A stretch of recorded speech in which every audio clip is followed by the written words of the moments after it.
Imagine all your audio entertainment available in just one place. That's what the Audible app is all about. With Audible, you can always find the best of what you love or discover something new. Audible has an incredible selection of wellness titles and originals, like The Light Podcast by Michelle Obama, Work It Out by Mel Robbins, and Confidence Gap by Russ Harris. Membership includes access to Audible originals, podcasts, and tons of audiobooks that you can download or stream as much as you want. And as an Audible member, you can choose one title per month from an ever-growing catalog of titles to keep. The Audible app makes it easy to listen anytime, anywhere, whether you're traveling, working out, doing chores, wherever your day takes you. New members can try Audible now free for 30 days. Visit audible.com/motivation or text motivation to 500-500. That's audible.com/motivation or text motivation to 500-500 to try Audible free for 30 days.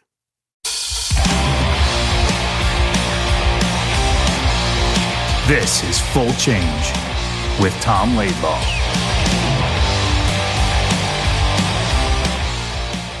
Morning, Tom. I saw you were at the Garden last night entertaining the masses. Hulu Theater, yes. So we had like 4 current players in there signing autographs. I think part of the event last night was kind of a makeup. They had an event that you were at Javits Center a few months ago. And it didn't go the way the Rangers had planned. Not everybody got the autographs they wanted. So I thought it was fantastic. The Rangers, instead of just letting it die, they said, okay, we need to do something for these fans. And they had the event last night. So my job was to, it's funny when Jackie calls from the Rangers and so they need somebody to do a specific job. So the 4 players are sitting at tables signing autographs. And they need somebody to be out there entertaining the crowd. There you go. No brainer. Get me Laidlaw stat. Did you walk nonstop too? Did you walk the whole line? Yeah, I walked through the whole. So they had 4 different lines for the 4 different players. So and they had a huge line. They actually divided the line in half for Panarin. So I was more entertaining them. But it is funny. People that don't know, Tom calls me, or I'll call Tom, and there's like an artificial, but there's kind of like a 6-minute limit in our conversation. Well, I think it's 4 minutes actually. 4 minutes. 4 minutes. Yeah. But I get in an environment like that. I talked for 3 hours straight. It's nonstop. It's like because you're just shooting the shit with people. Like we have an agenda, and you want to get that agenda finished. Okay, what are we doing this week? Who's having? So it's very different. I think it's and you know what it is, because you give me a hard time with this all the time. I think it's an opportunity to tell some of these stories that I've told many times on the show that these people maybe haven't heard. So I'm just telling the poop story from Survivor. And there you go. I think next time you go, you should wear a giant Full Change podcast T-shirt or something. Like, good point. To promote the brand. There's a lot of people there, but you did. I saw you. They had you on the Rangers Instagram page, and it was Tom Laidlaw working the crowd, and you looked like you were in your element. I think we should start Jackie though, because I didn't go last night, and my son still. This is what happened to my son. This is how messed up the first event was. They had too many people, and then as the line for Panarin is coming up, my son is next. I have to get his thing signed, and they're like, okay, that's it. They're leaving. Him and his friend were next. They were the next 2 to go. So they didn't. But he's met him a few times, and that's okay. I went to an event in New Jersey. There's a really cold rink. Everybody's always talking about how cold it is. I can't remember what it's called. They call it McKay Park. Yeah, that's right. McKay Park in Englewood. Yeah. And I won't mention half indoor, half outdoor rink. Yes, I don't want to embarrass the player, but another alumni player had been there previously, and he left early without getting all the autographs signed by Randuga? Apparently the kids. No, I'm not mentioning the name. It wasn't Randuga. So the kids were all crying and everything too. So the gentleman that ran the program, he came up and told me that. I said, I will make sure everybody gets an autograph done today. And I said, Laidlaw. Well, I tell that story more because I don't think they are always aware of the impact they're having on the kids all the time. Right? It's like how much they need to. It's not an excuse or anything, but I think that's just kind of, they say, okay, well, we're going to be here from 7 to 10 or whatever time it is. So how many kids, like I'm very fortunate because of my relationship with some people I know, and that what we do, my son gets opportunities that other kids might not get. But think of, you said in your life, you met Bobby Hull. Yeah, huge deal for you. And like, if you get maybe one chance to meet a player, this is like your heroes, that's a big deal. So if the player's like, you know what, I'm out of here. That's a real, when I was 10 years old, they redid the park in my town, and Dave Winfield from the Yankees was supposed to come and do like the ribbon cutting and, meet the kids, and he didn't show up. And we're all like, what the hell? They had a conflict of interest or whatever, conflict in the schedule. And it was a huge letdown. And we still talk about it now.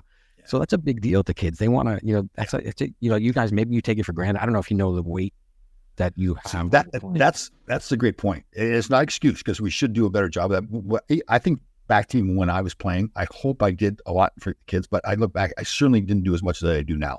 Right. Like I was not aware back then. And plus, we've talked about this in the past too. You're so wrapped up in your career, like you're selfish, and I mean that in a good way. You just have to focus so much on your career. You don't always realize the effect you're having on other people. Now you're older. Now get out in the community. Like last night, you could tell that a lot of people are mad, like they're younger. So I come over, hey, Tom Laidlaw, and they're trying to be polite, but they're thinking, oh, who's this guy? Yes, that's right. So I have to explain to them. I said, I know what you're thinking. I played back in the 80s and all that. And then they're funny with it. So. Yeah, but and probably the kids probably know 4 or 5 players anyway. I mean, there's probably some diehard kids who know the whole roster, but most of the kids, I don't think my son could name the whole team, but he can probably name 7 or 8 players, maybe more. It's true. But like, but the parents and the people who grew up in the 80s are like, that's Tom Laidlaw. That's a big deal. That's the third best number 2 left-handed shooting defenseman in range of history. And they all get the cell phone. So once they realize my name, then they go on Instagram, Facebook, and then they want to talk about Survivor. They don't want to talk about hockey. So, really? Yeah. So let me ask you, how many pictures did you take last night with fans? What do you think? 100 pictures? Yeah, probably 100 pictures. Yeah, probably about 200 autographs. Yeah. Wow. Did you bring your autograph stamp? And folks, Tom has a rubber stamp at his house he's going to bring it out. Words. Oh God, that's funny. Oh, where is it? Please don't ever use that. If someone, and lots of people write Tom letters and send in cards and stuff, please don't ever. The idea was, I thought that, okay, it's my authentic signature, you just get a stamp made. So I thought, okay, I'm not anybody. It's my signature. It's a stamp. But if you could go like this, I'm making a stamping motion, or this is a scribbling motion. It's very, But my autograph's terrible too. I got to work on that. Your autograph is terrible. We never write anymore. That's the problem. Yeah, that's true. All right. So have we talked about who we're having up on our show? So today we're going to have a good one. We have a guy who was a defenseman, kind of a stay-at-home, but a big defenseman. He was undrafted, and he played for a lot of teams. I think he played for 15 years, 7 teams. But he started a company called Verbero Hockey. He's the CEO of this company. We have Andy Sutton coming up today. It should be a good interview. I'm curious to hear what he has to say about how he got into this company. He's a big man. That's right. He was not drafted either. Well, I want to hear a story. He went to Michigan Tech. I was in Northern Michigan, very close to each other. So we'll talk about that. Which is kind of a actual D1 school, right? Michigan Tech is a D1 school. Michigan State is D1B or something. What is Michigan, Northern Michigan? What is it? Northern Michigan is Harvard D1? Midwest. I think you keep forgetting to understand that. No, Harvard Division I school. Up in the UP, the Upper Peninsula. That's right. Is it the top school? Started 19. Well, it depends on the year. So the Lake Superior State is up there as well. Michigan. Or at your dad's school. That's right. Started in 76, 77 season. And they've had one player, maybe one player in NCAA history has only been, has been a 4-year captain. Who would that be? Jesus Christ? Close. That's okay. Close guess. Yeah. John Wayne. Close again. Maybe a combination of Jesus Christ and John Wayne. Oh, who could play hockey? Wow. So not very well. Wow. Oh, it's Tom Laidlaw, captain. Yeah, 4-year captain. I'd like to research that, see if anybody else has been a 4-year captain. Wait, you were number 2 in college, right? Yes, I was. Yes. And then you got 2 with the Rangers. Yeah, I'll never forget that day. Did we ever talk about this? We did. We talked about it. Yeah, you made the team. That was a big day. But did they know you were number 2 at Northern Michigan? Yes. Oh, okay, they knew that. So that was when you went to the Kings, 2 was taken. 2 was taken by Redmond, I think it was, and then I had 3. But then it opened up again the next year. But I thought I moved on from that, so I'll just win number 3. So then your email should say Tom Laidlaw 2. I don't do that. A lot of our athletes, they have their playing number attached to their email. Yes, they do. Almost probably 90% of the people that we spoke to on the show in our 80+ episodes have their number in their email. We call that time to move on. Oh, do you? I mean, what if you have a common name like Tom Smith? You have to put a number because there's too many Tom. Yeah, but you don't necessarily have to use your playing number from your playing days. Fair. Yeah. And what if you're non-NHLer though? What if you just, is that okay at that point? Yeah, it is. Yeah. What number did you wear? 16. Is that what's on your email? Yeah. Tom.Smith 0016. If anyone wants to get Tom on their events or book him or get on our show, ask us questions. Feel free. I moved on. Believe me, I moved on. I'm not. Listen, my focus now is on being the best low-level mite hockey coach I can be. So no, your goal is to be the best father and husband. 100%. Yes, and I'll do it. Work on that every day. Absolutely. Yep, you're very, very good at it, and you should be very proud of it. Oh, I appreciate that. Thank you. Thanks for the kind words there, Tom. Appreciate that's it, though. That's it. Once a day. It's like the 4-minute phone call. That's it. One compliment per month. Are we down to 4 minutes now? It's not 6? I think it's 4 minutes. No, it's since we're taping once a week, it's now 6. I think 6 is fair. And every Tuesday I get the text in the morning, usually about 8:00 in the morning. Who's up tomorrow? Who's released tomorrow? Who we tape? I don't say good morning. Right? That's nothing. Very gruff, man. But it's okay. But my texting's terrible. Like like when I write a text, I think in my mind, oh, that's very nice. Just getting the point in. Other people go like, "Are you a jerk or what?" Like texting's hard because you can't context. Yes, implied. You have to figure it out. So that's why it's very hard for. That's why I like phone calls. Everybody wants to text all the time. I'd rather get on the phone. Nobody wants to talk on the phone. Yeah, including yourself. This is younger people, right? They do. They they FaceTime. Oh, everything is FaceTime. Yeah. So like people are doing this voice texting. They do a voice text. I do that when I'm driving, but I don't. Oh, you mean sending a voice message? Yeah, but it's on your text, right? Like Terry Ryan, host of Tale to TR and Shorzy's Ted Hitchcock. He loves him. He's a voice texter. He sends you memos.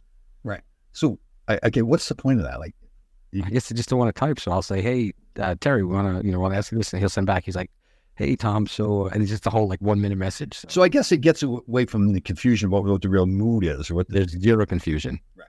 So to that end, I guess it's it's a plus. Right. That's true. How about you get on phone calls? Like a phone call that could last 10 minutes, lasts an hour. Like, does that aggravate you? Like, happens to you? Because you probably be head against the wall. It's a business setting, or even with women. I've asked a couple times where I'm on the phone for 2 hours and I'm listening. And one of our listeners from Michigan wanted you to talk more about your relationships with women, right? Who was that? Jonathan Jones, the great lawyer out in Detroit, Michigan, outside of Detroit. Yeah. Okay, so talk more about our relationships. Jonathan Jones, here it goes. Here you go. Let's hear it, Tom. Well, sometimes women, I think I've been told that I'm a good listener, which is hard to believe. I know. But I've been told that. Well, I didn't know that. I didn't. So what, I think what happens is they feel like, okay, I want to listen to their whole life story or their relationship with their exes and stuff like that. And I think I just kind of turned the switch off and I'm just not listening really, but I'm there. Charlie Brown's teacher all of a sudden. Oh. Yeah. Well, I think it is. This time I think you're very friendly and you're a nice, warm person. I think people say, "Oh, that's an opening for me to just spill my whole life story on this man because he's very kind," and you are at first. Yeah. And then, but what happens is once that happens, it's like, okay, I'm going to say goodbye to this woman, and I will never speak to her again. It's just not.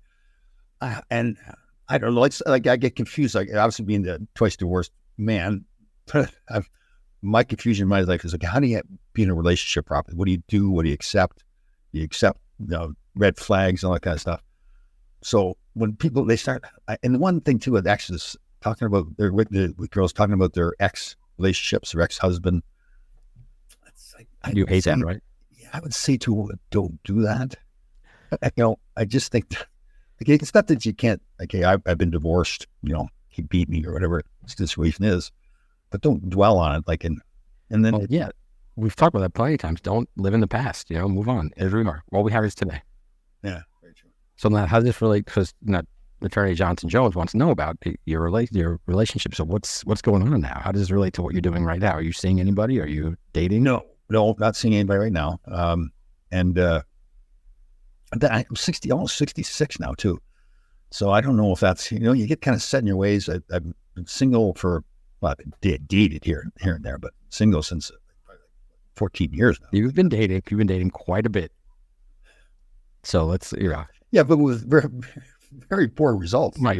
Maybe not successfully, but you've been shooting your shot for sure. But you've seen it up front and center too, where it's like, I can't recognize, I'm getting better, put it this way, red flags. I've never hard time recognizing red flags or overlooking. Or I'll say, that's fine, I can fix things. That's okay. Yes, that just fix everything. Or you're just going to bail. But you do, I will say this, I've been around you now for long enough to, when you do meet someone, you get very energized and you have this childlike wonder, which is really cool to see, Right. So it usually fades to whatever. It either fades or just falls off a cliff. Right. But it's there, So yeah. And I guess there's the anticipation that, okay, maybe she's not, maybe this could work. I was going to say that she's crazy. That's not fair to say. But that is, I do. Let's get going on. So I met a woman probably 3 or 4 years ago. Seemed like a very nice woman. She was Hispanic, lived closely. I like Hispanic women, Asian women. Indian women, African women. You like everything. So I had her over for dinner. The gentleman, no attempt at any, fooling around like that. Just cooked her. I think it was salmon, actually. So she was telling me stories about how she had no friends. So she went on Craigslist to find a friend. Right. And I didn't ask any questions. She offered up this information. Now I'm sitting here listening to this stuff thinking, oh, okay. And then she started telling me how she was married and her husband was cheating on her. So she was a dark-skinned, dark-haired woman. She got a blonde wig on and went to the JFK airport to see him his yeah. And okay, so here's the thing though. So she tells me this. She leaves kissing the cheek. I'm not thinking too much of it because maybe I'm not paying attention. I don't know. And so my son comes over the next day. He says, "Oh, what have you been doing?" I said, "Oh, I met this really nice woman last night." And he knows the history of my dating. Sure. He says, "Okay, tell me about her." So I start telling the stories. And as I'm telling the stories, I'm realizing this woman's something wrong with this woman.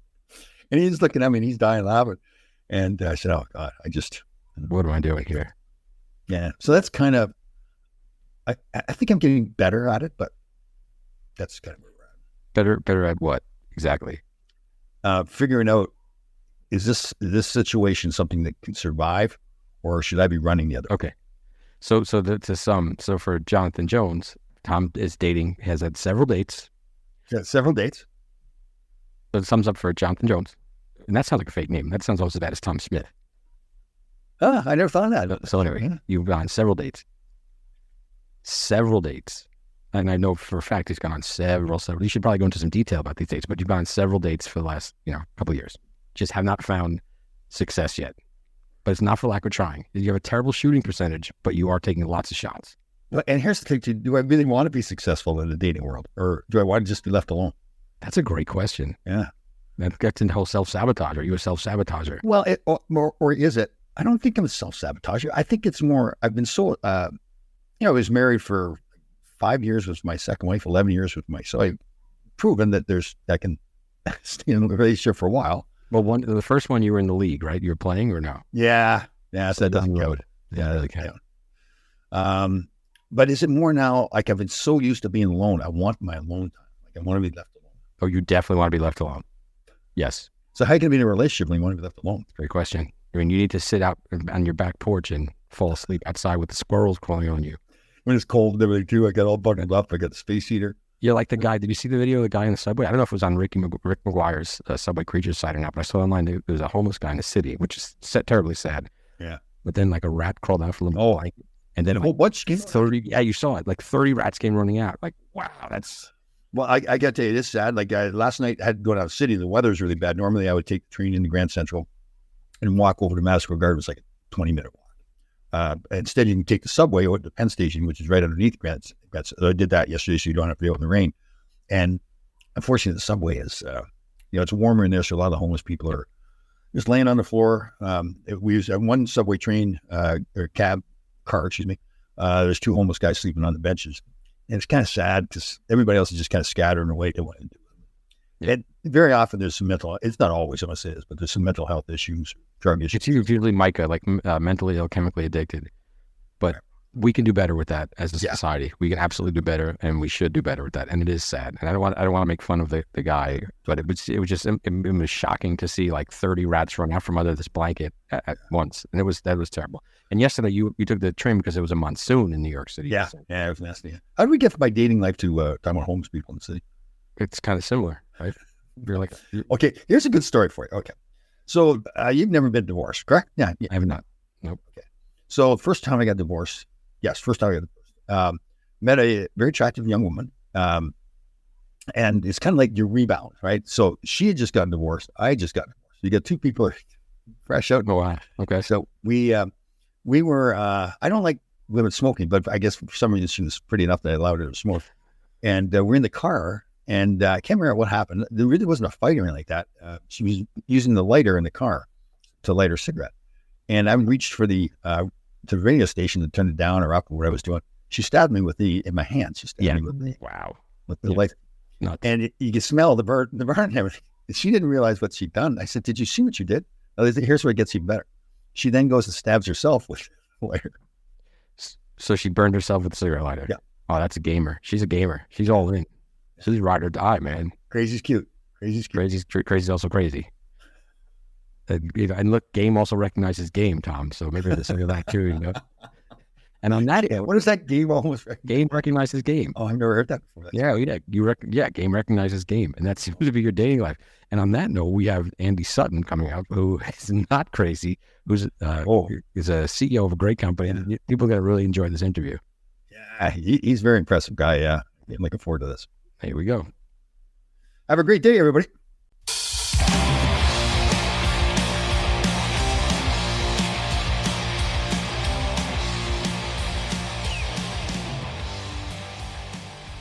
Hey, Tom, we got a great show today. We got a big defenseman, much bigger than you.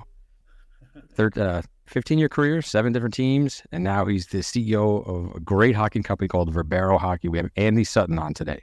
All right. I don't think his head's bigger than mine, but he's taller than I am, that's for sure. No question about that. Andy, great to meet you. Finally, we've never met before.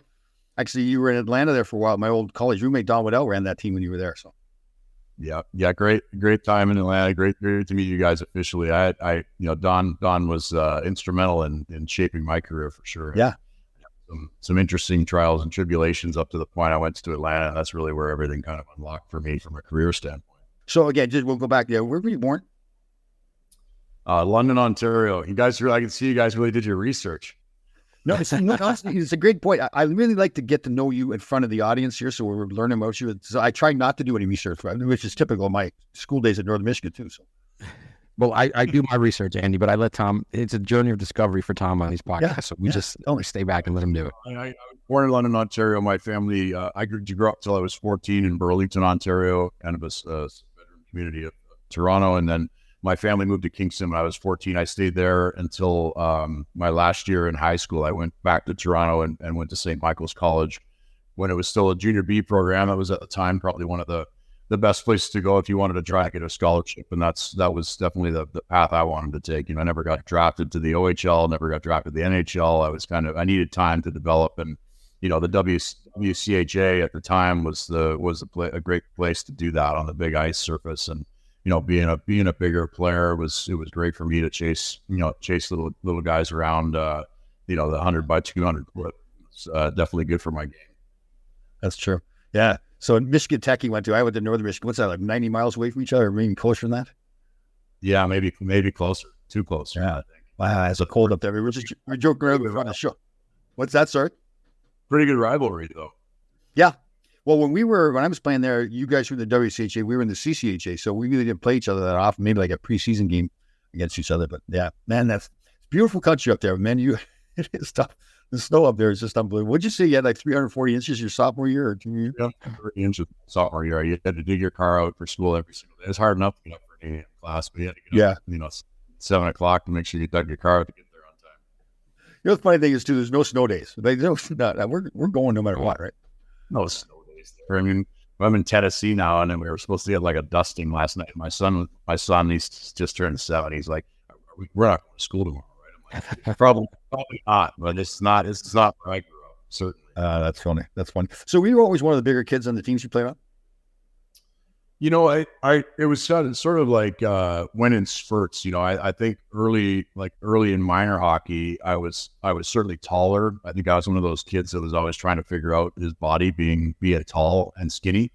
And then, I kind of went through I was a late bloomer, sort of through my teen years, and I got cut from my midget team. I never got to play AAA and midget, so I went and played in Gananoque, Ontario, in a relatively obscure junior B league, and stayed there for 2 years. I think I was the youngest player in the league at the time. So, but those 2 years were really helpful for me. I really got a chance to sort of experience what it was like to play with 20, 21-year-olds and stuff like that. And there was definitely fighting and tough buildings to play in, like in Wellington, Ontario, and different places. So I got a chance to understand what fear looked like in the game, and got to figure out how to work my way through that. And thankfully, at St. Mike's there, I had a decent enough year to garner a partial scholarship to Tech, and that was sort of a gateway for me to get somewhere where I had 4 years to work on my game, certainly work on my education, and it was really in hindsight, it's one of the great experiences that I ever got to have.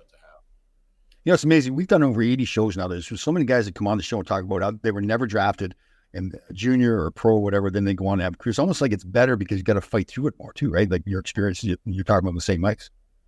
Well, I don't think that's going to happen anymore. I think, with the ability to market yourself, the ability to sort of like, internationalize sort of the access to you, through the internet or social media or different things. I mean, I don't think anyone's really probably going to fall through the cracks too often anymore. But like, to be a 6'7", 240-pound defenseman and never get drafted to the NHL in the 90s is kind of bonkers if you think about it. I mean, it was sort of a, probably a circumstantial thing. Just, I got a scholarship as a forward. I got converted to defense my sophomore year and really didn't do much of anything until my senior year, where that kind of everything clicked. And then I went from, being undrafted to having 14 NHL teams offer me the max allowable, signing parameters. So really my life changed overnight. And I had fully assumed I had an opportunity in the summer before my senior season to take an internship with the U.S. Navy. And I was serious about my education at the time, and I almost took it. And I decided, you know what, like this might be my last kick at the can. I can remember having this conversation with myself and with my parents. Like, I'm going to stay on campus. I'm going to work here this summer. I'm going to train, and just hang with the guys and really experience the collegiate life for at least another year. And lo and behold, I mean, everything sort of worked that year. And I won Defensive Player of the Year and All-American, and had a chance to go play in the NHL and really bypass sort of the minor leagues. I could only play like 22 or 23 games in the minors, and really got a chance to be up with a big club from the start, and got a chance to learn from all the people that are there and have those type of experiences. Do you think you fell through the cracks, or do you think you developed later and that was why everybody passed you by? I was late bloomer. I remember that when I went to St. Mike's, in that, for me at the time, that felt like a great move. My parents, I think, always impressed. Like, I don't think anybody ever thought, I see these parents now. I think so many parents think their kid's going to be the next NHL guy. And like, if you just look at the statistics of it, it's almost a 0% chance. So I think my parents were realistic, and, I was decent, but I wasn't like, I wasn't ripping it up by any means. And I had a chance at the same time to go it was really like a walk-on tryout with the Kingston Front Act. So it was like, go to St. Mike's or go see if the OHLs are up for you. Well, I wasn't ready for that, at 17 years old to go and deal with that. My game wasn't there. I don't think it would have worked for me. So I'm really thankful that I chose to go to St. Mike's. I had a great coach there, and, it's such an iconic place, and to be part of that and have the exposure to get a chance to go somewhere. And then, I really, really was able to sort of optimize the limited opportunities that I had, relative to access. But Tech in retrospect too was a great space for me. A small school, certainly educationally focused, and allowed me to hone my craft, and a lot of those, skill sets I think you carry forward for me in business now, relative to, critical thinking and things like that. Well, Andy, is there something specific besides that conversation that you have yourself where you went from a 9-point defenseman to a 40-point defenseman your senior year? Like, what clicked for you, and what could young players learn from that? Well, I say this a lot, to young people that I get to connect with. At Verbero, we work with a lot of minor hockey associations and young players. I do get asked often, what's the secret, right? And there's no you can't diminish the value of hard work. That's a prerequisite. It can't be complained about. You can't be assumed that because you work hard that you're going to make it. That's the common denominator. Work ethic, good attitude, going above and beyond, being a good teammate. Being coachable. Those are the common denominators. Outside of that, you have to be able to learn to trust instincts. So that's where everything unlocks the ability to be present. And really, I feel like, be present. Like, the kids don't understand what that really means. Is like, you can't be thinking about the past, what happened before. That's remorse. The past is always regret, remorse. If you're ahead of it and you're like worried about like what's that I think, or I'm gonna make a mistake and I'm not gonna get out the next shift. Well, then your mind's in the future, right? So, and that probably is, if you look at it objectively, like the things that we worry about for the future, they never really ever happen, and they certainly don't happen the way that we think they're going to happen. We usually sort of, make detrimental to us for some reason and sabotage ourselves. So, it's easier said than done. But for me, at any point in my career where there was a fork in the road where like something needed to happen, you just drop the backpack full of bricks and you just say, look, I'm going to do this my way and I'm going to trust my instincts, and good, bad, or otherwise, at least I can own it. That I trust myself enough to like trust the instincts that I've owned out. You know, if you get to a certain point in your career, like I can remember this, you know, different stages of playing pro, you know, and if something's not working, I would just say to myself, you know what, like I'm gripping it way too tight. Coach isn't happy with me. The organization's not happy with me. My teammates don't trust me. I'm going to go out at a minimum, because at the time there was 32, there's 29 other teams watching.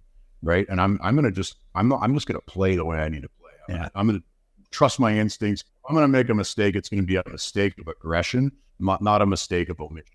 And that's the other thing that I see too. Like so many of the kids now, they're pretty. They skate beautifully. They're skilled in practice. You're like, these kids are incredible.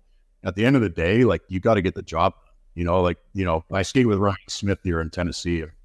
He's probably a great example. You know, you watch a guy like Smitty, and you know, from a skill standpoint, he's not that fast. He's not that agile. It's shot like it sticks like a log. Like, but you need a goal. You need a guaranteed goal. Like that's a guy you put on the ice. He's one of the top guys I played with in my whole career, and he's the same way now. I mean, even at Shinny, I mean, he knocks every puck down. He's like, it's incredible. Just the raw just desire to get the job done. That's about life too, right? If you take on your careers, your relationships, you just got to let it go. We open up your heart and do it, right? Don't worry about it so much. I agree. Ryan Smith also had a very good agent though too, Tom. Sure. Yeah, I represented Ryan Smith early in his career. That's where the magic always happens. You know, that you're sort of at that precipice of like, you know, thinking too much, like paralysis by analysis. Right? I see it's and you're just like, you there's no way to get it done if you really understand the way the brain works. I mean, if you can operate in the deep subconscious, you're processing thoughts like 10,000 times faster. So, you know, you're really missing the opportunity to be, you know, and that's where the star players like really excel, because that's where like skill and opportunity meet, like an ability just to be able to live in that space in your brain where everything unlocks. And that's why they can think so much faster than everybody else. You wonder why they're in the right position all the time, or why, like, how is it possible that it's a 3-3 game and the best scorer finds a way to put the puck in. Like, it just doesn't make any sense. He shouldn't be open. He shouldn't be available, right? If you know that he's the best guy, Brett Hull, you know, somebody like that, like it's unfathomable. These guys that just like have the ability to think faster. And that's the thing that I think families and parents need to understand. Like going to the next level, it's a gauntlet, and it's really a funnel. And the ones that fall at the bottom, they aren't the ones that are like just have the skill. I mean, you have to have all of the intangibles to really go the distance. Wow, Andy, you're a smart dude, man. We used to have a bunch of hockey players on here. You're smarter than most hockey players. Well, I don't speak well too. I spent a lot of time thinking about stuff, trying to optimize my career. You know, and let's go. You might have to fight. You might have to block shots. You might be offensive sometimes. You might be a 6'7" defenseman. You know, it's like you when you sort of go through that gauntlet of like playing at the highest level and having to figure that stuff out, you kind of you got to give it a lot of thought and figure out the ways to succeed in it. Totally. Well, Tom, did you give a lot of thought though, or you just went? Well, I was a little bit different. Yeah. So I was the old farm boy, you know, and it's just, I would do what you talked about, which is, listen, I got to let go. I'm not going to think about it too much. And I look back at my life, I'm in the process of writing a book, and look back at my life and realize that's how I succeeded. Like when I started my agent business, I think if I thought about it too much, I probably would have scared myself to death and not done it. But I felt like, no, I put my heart into it. And I think that's key. And you're talking about it as well. Whatever you're going to do in your life, you have to put your heart into it. Otherwise, it's just not going to work, right? It can't be somebody else's idea. So coming out of college, you had 16 teams offer your contract? Yeah. Wow. 14 teams offered me a contract out of college. And you chose Atlanta? San Jose. That's right. Sorry, yes. And at the time, you know, that an iconic team. I mean, you know, Owen Nolan was there in his prime, you know, calling a shot in All-Star games. And the defense corps was like, you know, Gary Suter, you know, time Stanley Cup champion Bob Rouse, and they had some other guys that I thought I could come in and make an impact. What I didn't know at the time was that they, at the same time as signing me, they signed, you know, Scott Hannon, Brad Stewart, and Schott Hines, right? So we were, and Andre Zuzin, who was the 7th overall pick. So all 5 of us came in when we're really fighting for one position, and you know, they kept myself and Brad Stewart out of training camp, and Hanner and Heinze went to the minors. So did Andre Zuzin. I mean, so I was right away I was like, shit, I've got to make this. This has to happen now, right? So I mean, you just figure out a way to carve a niche for yourself and figure out a way to stay, and then claw and scratch every single day to stay there. Someone's always trying to take your job, and you can't really take anything for granted, as you guys know. I mean, you've got to fight for it every day. And then, so how long did you stay in San Jose? So that was 2 seasons, and then I got exposed in the expansion draft. We got to go start with the franchise in Minnesota, which was a big thrill. Under Jacques Lemaire and Doug Rasbro and Mario Tremblay. It was a really all-star cast they put together from a management and coaching staff standpoint, and really that was a formative time too, because again, Jacques tried to turn me back into a forward, and I had this just epiphany that if I was going to go the distance in the NHL, that I had to do it as a defenseman. So I had, at 24 years old, or 23 or 24 years old, whatever I was at the time, I had the wherewithal to go and ask Doug Rasbro for a trade. I said, is there anywhere that anyone would want me as a defenseman if you'd be so kind as to move me? Like, I really feel a calling to this. And I mean, thinking about it now, like he traded me like 6 or 7 days later. Like, and there was just, and I'm so thankful for that, because, they could have kept me and, jostled me around or sent me to the minors, done all kinds of stuff, who knows, but, they did trade me, and Atlanta took me on as a defenseman, and Bob Hartley was not there the first year. He was there my second year, and first year was very average. The team was very poor, and it's hard to look good on a really bad team. And, once Bob got there and provided a lot of structure, and I can still remember in my first meeting with him, he called everyone in and had a meeting, but he said, Andy, you have a lot of potential. He's like, you haven't shown shit.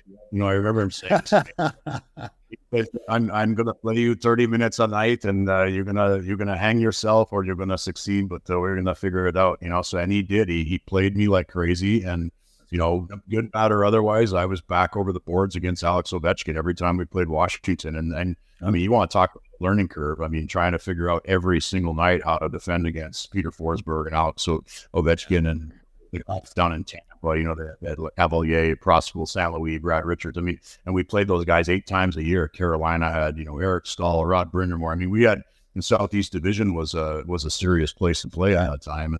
And, that was a huge deal. I owe a lot of my success to Bob and his belief in me. Tom, I want to ask real quick, how'd you like playing in Atlanta? And do you think that Atlanta's going to get a third crack at an NHL franchise? Well, fool me twice, shame on me, right? I mean, I loved Atlanta. I loved it. I ended up staying there for a decade. Some of my closest friends are from Atlanta. I still get back there fairly often, and it's an amazing town, amazing people, great Southern values. I don't know if it works. I think they've shown it doesn't work. I mean, we had Danny Heatley, Ilya Kovalchuk, Marian Hossa, Kari Lehtonen, other amazing players on that team, and we still couldn't get it done. It's just not a great sports town, right? Like sports in general. I mean, you've got the Braves, and that's pretty standard. The Falcons are mainstays there if you're a football person, and then they have there's a lot of competition with collegiate sports, right? In that area. So I don't know. And then it's very the city center itself is a challenging place to get in and out of. Traffic is horrendous. I think a lot of people are just like, I don't want to deal with this, to go and sit traffic for 2 hours, and and 2 hours on the way, an hour and a half on the way back, type of thing, to go watch a game that I don't really understand, because that's the other thing is hockey culturally something that really resonates in the South outside of the fighting. Well, we don't fight anymore. I mean, it's not the same as it was, where I think the allure might have been there for Southern people. I don't think it would be a good idea to go back there. If the NHL's putting any more teams, they should put a second team in Toronto, second team in New York City. You know what I mean? Like, it would do so much better. I don't want to shortchange your career, but I do want to get into what you're doing now. What is the company called again? It's Verbero. Verbero's been around since 2008, paid into the NHL for 3 seasons with players like Cam Atkinson and others. And we don't do that. That's not our model. I was fortunate to acquire the brand in December of 2019. I can only say fortunate now. It wasn't fortunate at the time going on in the world. The world shut down, and organized hockey and organized sports shut down in 2020. But really what that did was that allowed me to rebrand the company. We really focus on all things custom. We're all about custom. We have proprietary software that allows us to track orders and process. We have all kinds of team and association awards. I tell everybody all the time, we're an high level equipment manufacturer that focuses on all things custom. And we're really, as much as anything, we're an apparel company. Our specialty, our jerseys, socks, shells, pant covers, bags, custom gloves, custom sticks, custom graphic sticks, and all the apparel items that teams need and order year round. And then, we've got team store software and, like I said, order tracking software. So we really sort of, brought a lot of technology and innovation to a space where there isn't any. And, that's probably the main thing, be able to provide a transparent and partnership focused approach towards, caring for the teams and associations that we work with. Where's everything manufactured? China?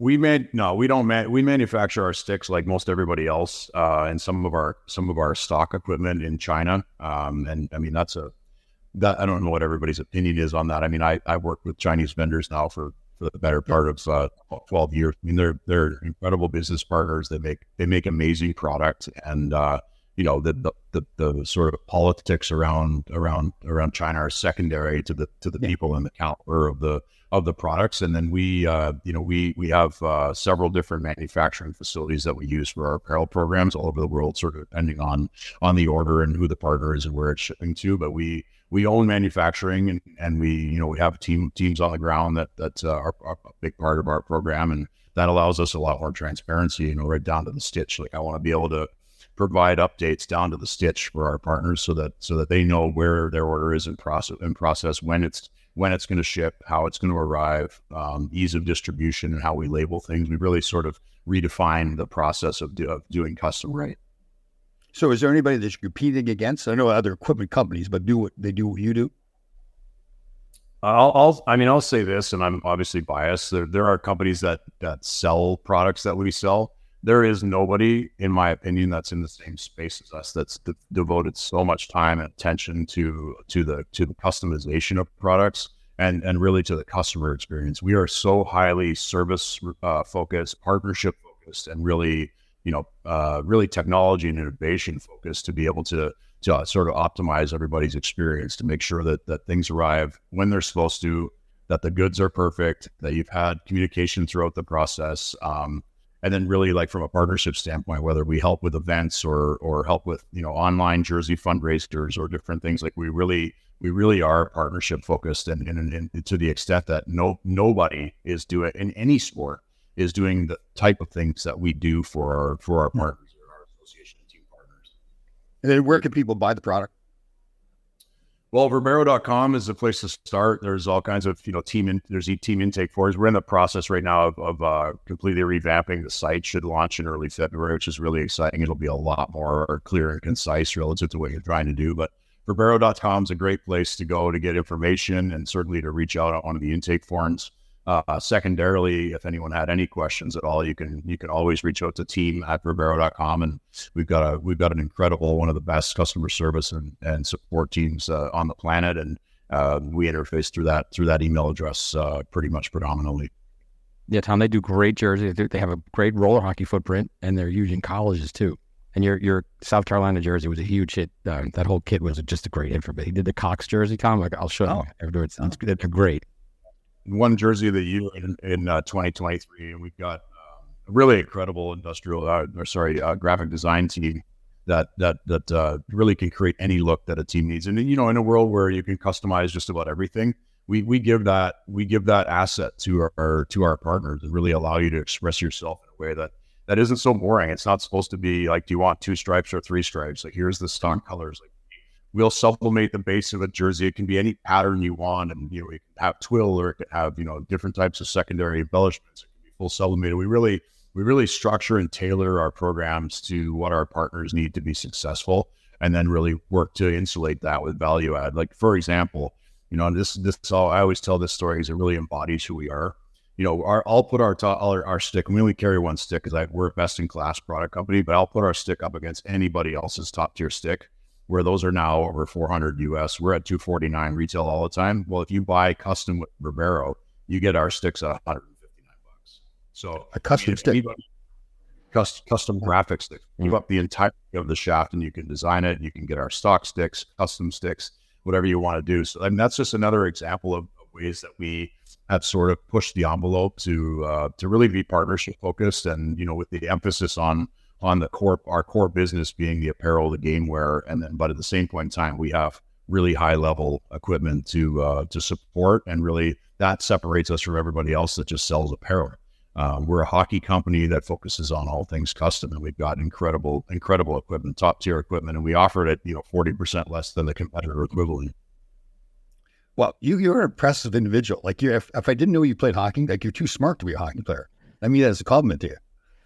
Well, I appreciate it. I think for me, I played the game. Hockey chose me, certainly. Like it was went on, and I always sort of fantasized about what I might do afterwards, and I tried all kinds of things. When I first retired from the game, and life has a funny sense of humor, and I end up sort of back working in hockey, but there's no complaints. This great game's given me everything in my life. Truly, my family, everything that I have, I owe to the game. I love the game through and through. I still play with my friends and have the best time, and I think our game is a really spectacular place, and I hope that we don't ruin the fabric of it with all the changes that are being made, because they're culturally in the locker room, and the things that go way beyond the game are the things where, like, I would want my son to learn those attributes. Being up for team, respecting the coach, the way you carry yourself, the way the game demands integrity, and some of the core values that go way beyond the game. I mean, we all exist in a really beautiful space. That is very true. Well, listen, I know you got to run. You're a busy man, obviously running this company. I appreciate you coming on our show, and I really do mean this seriously. You're very impressive. I have not spoken to you before, and very impressed with the way you carry yourself. Good job. I appreciate that, Tom. It's great spending time with you guys. Thank you so much, and do it again sometime. Yes, absolutely. Yes. Thanks, Andy. You well, guys. See you. Thank you.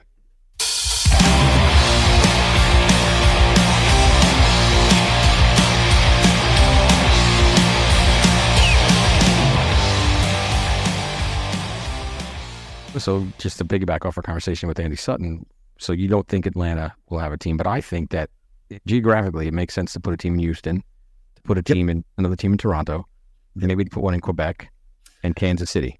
And now you have Quebec they say the corporate sponsorship isn't there in Quebec City.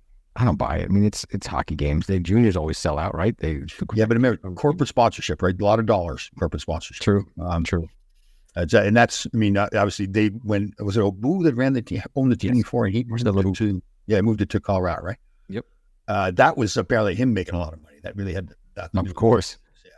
Well, that's why people own teams. They own it for the sale, because you're gonna, at the end of it, you go into debt. There's a lot of these teams run at a loss, and then when they sell it, they make their money back. Well, yeah, that was the way it was. It's changing now. Like there's more teams that are making money now. It's true. The revenue sharing is a lot better than National Hockey was, better TV dollars. So that has changed. Again, there are still teams that lose money. But just to go back, we had Andy Sutton, and he was very well spoken. Definitely had that CEO vibe to him. Unbelievable! I was watching him talk there. It's like, that's not a hockey player. Like, we're at a TED Talk right now with the CEO of a company, which we kind of were. Oh God! But they do. I mentioned it briefly, but they did the South Carolina Gamecocks jerseys. They're awesome. It's in script. It just says Cox across it. It was voted Jersey of the Year. They also do the jerseys for the show Shoresy that our buddy Terry Ryan wears. So. Okay. And what was it? Verbero. Yeah. I didn't realize he bought the company and he acquired it right at the start of COVID, basically. Which, can you imagine that? Like, I forgot. Just like we talked about, I was sitting there listening to him talk. I think, who is this? Is this guy Bill Gates or something? This guy played in the NHL, right? Yeah. Rock piles. It's like when we had Jason Padola. I remember I had him on. We was talking about, what was the word he used that I was laughing about? Academia. Academia. Very well spoken. Yeah. Hockey players don't say that. No, but Andy Sutton did, and he's obviously that's a great guy. And customization is huge. Like, teams do orders, and it's the way it goes. Especially like with all these federations, these youth federations, they're all buying their own custom jerseys. Sometimes they're like, well, I kind of thought he was going to price himself out of the market because they're customizing everything. But when you listen to him explain it, it was less money. No, and it's $250 for a high end stick is, if you're going to pay $400, you might as well just pay $250. I'm not paying that money, and I'm sure you're not anymore. You use Sherwood still. I used to wooden stick stuff. We had the charity game in Mamaroneck a few nights ago, and everybody wanted to hold on to the stick. They said, "What is that? They've never seen it before." The little kid's like, "This is so heavy." Yeah. I do clinics like that, and the kids are looking at it. Can I hold on to it? And because they've got those light sticks, they grab the stick. They say, "How do you hold this?" They say, "That's all I've ever known." So Andy Sutton played in Atlanta. He played for the Islanders. We didn't get into that, but yeah, we apologize for that. He was short on time again. He's such a busy man, so we didn't have much time there, so we had to run through it. But what's interesting though is that he said like a 6'7" defenseman just comes out of nowhere. He gets on everybody's radar once, and he did go from 9 points to 40 points the senior year. Yeah. But still, a 6'7" defenseman who could skate, like that's kind of a unicorn. How do you slip through the cracks? Yeah, you know, who knows? Again, I don't think he slipped through the cracks. I think it's a development issue. Again, I wasn't there watching him all the time, but it's sure. Yeah, I mean, like you said, you go from 9 points to 40, so it's kind of indicative of how you play the game, right? Because I don't think he was a physical player at that size, but I don't think he was like a big bone crushing guy. He wasn't but he could skate, he could move. Yeah. But it's kind of like what you say too. He said he had a conversation with himself, which essentially is changing your mindset. Then he used a great analogy. He said he dropped the backpack full of bricks. Yeah. He said, let's just go. Yeah. And that's so true in life too. And it's interesting you brought it up, like, Tom, isn't that the way you've always done it? I didn't realize that. And being with you and doing the show and writing the book and it's made me look back at my life. And I do realize that I had that. I was lucky to have that in me where I just did it. And I never thought about it. And there's bad things that happened from that as well, like mistakes I made because I didn't think things through. But also all the good things that happened in my life were really like that. Because I don't want to say this humbly because I'm really not humble, as you know. No. I was never the best at anything I ever did. Like at any team I ever played on, like I was really don't think, maybe. But no, but go back to your coach, Herb. You're not the best player, you're the right player. And that's what you have to be. Right. And I guess, my point too was that, and I say that for kids to say, don't worry if you're not, don't quit the game or get discouraged because you're not the best defenseman or the best forward. Right. Just come up. And I think you're teaching your son, Thomas, this, show up every day, do your job, be somebody the coaches can count on. So now the next coach sees you, he's going to ask the past coach, and the coach is going to say, hey, listen, pick Laidlaw or pick Thomas. Yep. Because, he shows up every day. You don't have to worry about him. You may have to worry about other kids. You won't have to worry about him. So the right players. Even if it's third or fourth defenseman, okay, it's fine. Now you can move up level after level. You need those. Yeah. And another thing I told my son too is I was like, listen, after every practice, you always put the pucks in the puck pocket. Yeah, it's true. No matter if I'm coaching you or not, you clean it every time without fail. Yeah. Another one too for little kids, clean up the locker room when you're done. Like if you're in the locker room, don't leave tape all over the place. Like pick the tape up, put it in the garbage. They all make giant tape balls after every time we skate. They all want to just make the biggest tape. Yeah. But that's at 8 years old, that's fine. It's the older kids that gotta, clean up. So when we did stuff like when I coached the Greenwich High School hockey team, I made the kids clean up. You're not leaving the locker room until the locker room is cleaned up. So they should. I just think it's kind of like you're teaching them about doing it the right way. But I think it's just also respect. Like you came into the locker room, it was clean. So clean it when you leave. Yeah, it's like making your bed. Just get up and make your bed. Yeah. It's a minimum requirement. And he said, and Andy Sutton brought up a great point too. He said, hard work is the minimum requirement. I mean, you just have to do that. Yeah, you can't just. You're not just going to make it because you worked hard. Right. You have to do the hard work, but it's the mindset. At that point, everybody's working hard. Yeah, it's just that, and we have kids now too, and I've seen it where they don't want to put the work in practice. They just it just doesn't mean that much to them. Yeah, it's like, well, and then they're like, how come I'm not getting better? How come I'm not? Yeah. But I got to tell you though, like a neighbor of mine got a young boy. He's 15, I think, and the father was kind of worried because his work ethic wasn't there. So he was talking to me into the parking lot. I said, well, I got to be honest. Like when I was 15, my work ethic wasn't there either. Like, I didn't have the same mindset I have now. I was very fortunate to have my coach, Rick Hay, the junior coach. He saw something in me and he made sure I had a work ethic. I did not have a choice. Really? I don't see you as someone who didn't have a work ethic though, because it seems to be your MO, Yeah. But I mean, I guess it's more like I'll use the example of the breakouts. So this is the big thing that I remember about him. So I was a defenseman and I wasn't a puck crushing defenseman. So one of my keys was that I had to get the puck out of my zone. Mm-hmm. So I would kind of lollygag back into our zone, not skating as hard as I could, and just take my time doing it. And part of the key to the breakout is get it back as fast as you can to get the puck. Make sure you know where your out that pass is and get it done now. Right. So I don't think I'd say it's lazy, but I didn't realize the importance of that, like putting that effort in when I didn't have the puck to get to the puck. Right. So, but man, I actually spoke to him recently. Unfortunately, his son contacted me and he's not doing well health-wise. So I forgot to tell you this. And so the son asked me to call. I said, yeah, no question. I'm going to call him. And it was one of those cases, I got a little teary-eyed again because this is a man that played such a big role in my life and he's nearing the end of his life now. And it's one of the, it makes you kind of look back and say, okay, if this man had not been in my life, yeah, I mean, maybe I still would have made a difference. Like, he really cared about me. And he's one of those guys too, that he showed that he cared about me, getting on me. And it was good. I just want to know why you're apologizing for getting a little teary-eyed. You don't need to. I mean, that's life, man. Yeah. It's okay. It doesn't make you weaker. It makes you, makes you stronger. I know. That's just for everybody else, not for me. What great, man. I know. You know what? And if somebody else is doing it, I'd be saying the same thing. Do apologize for crying. But then when it's me, it's like, yeah, I'm still John Wayne. That's right. With my cowboy boots on and my hat. I'm still, like, as much as I do all this mental health stuff, and I say to people, listen, you need to let your feelings go, express yourself, and everything. Yes. And it's a struggle for me to do it, because I guess I just grew up in that environment up until the last 5 or 6 years, 60 years of my life. You've had 60 years to work on it, though. Yeah, well, no, there's no figuring things out. You know me better than that. I know, just grow. And it works. Yeah, I know. That's the scary thing about it. It does work. But I do. Well, I was gonna say I do look back at some of the mistakes I made, but they can't. No, I'm forward. Yeah, can't dwell. See, I got, like, we talk about the Canadian Olympic experience so much. I've heard about that. Yeah. It's just that I that was one of those times where I realized, okay, I screwed up and it was stupid, but you know what? I benefited from it. Sure. I worked harder to overcome. So that's the problem with me, is that I'm not. Well, maybe that's not a problem. It's a good thing. I'm not afraid to make those mistakes. That's okay. You need to, because that's how you learn. But if you dwell on the past or any past mistake, you're not growing. If you let it inform you and you learn from it and move on, then it's helped you. But here's the debate though. Like, people say, well, you got to learn from your mistakes. Yes. Like, I don't think I ever learned not to do that again. I learned this, that I could recover because I just work harder. That's the problem with the mistakes. I shouldn't say problem. I kind of disagree. Maybe not everybody's the same, but for me, it was, I was fortunate to play with Larry Robinson, Wayne Gretzky. Right. Larry Robinson, again, would come around the back of our net in our zone, fire the puck right up the middle of the ice for a breakaway. It would get picked off. But he wouldn't stop doing it. Keep doing it. Yeah. Larry Robinson, but also that's your life. I mean, that you just keep doing things, keep doing things. Yeah. But eventually, if you keep walking into a glass door, you're going to realize, okay, that's a window. And then you say, let me find. Or maybe just go right through the glass. Maybe you go through it. And then you freeze in the winter.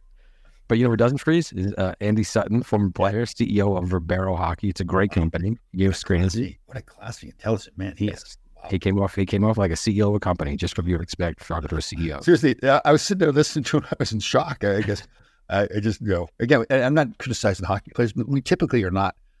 I mean, not that they're stupid guys, but it's not like they're CEOs. That thought of as CEOs who were giving these talks, and he gave a nice talk, and you could see that presentation in front of a crowd of 200 people. So something to shoot for. Get that comfortability. Speaking that way. And I'm good speaking, but I'm rougher, right? I mean, he's like that polished guy. Yeah, very polished. Yes. Yeah. Yep. Yeah, you're more seat of your pants. Yeah. As he said, it's like, you might call me polished. No, I know. But he said, I see you guys to do research. I'm like, whoa, hold on. Some of us did. And you know what? I sensed that he was going to say that, because here's this intelligent guy thought that we did research, and I was prepared to tell him. I said, no, we don't. No, well, I do. But you, again, it's a journey of experience for you. Yeah, it is. I like the way you said that. It's very good too. I just compared to my college days. I didn't prepare for anything. Discovered that you shouldn't be in college. So there you go. Yeah. And if you want to hear Tom, and listen, another good speaker is Tom Laidlaw. And if you want to have him at your event, if you want to have him speak at your school or your organization, or you want to have him come and sing songs and tell jokes, Tom will come. He's a great speaker. You can reach out to us at fullchangepodcast@gmail.com. You can reach out to Tom on Instagram. Yep, that's right. I posted on Facebook a video of me speaking to some speaking engagements, so you can see that there.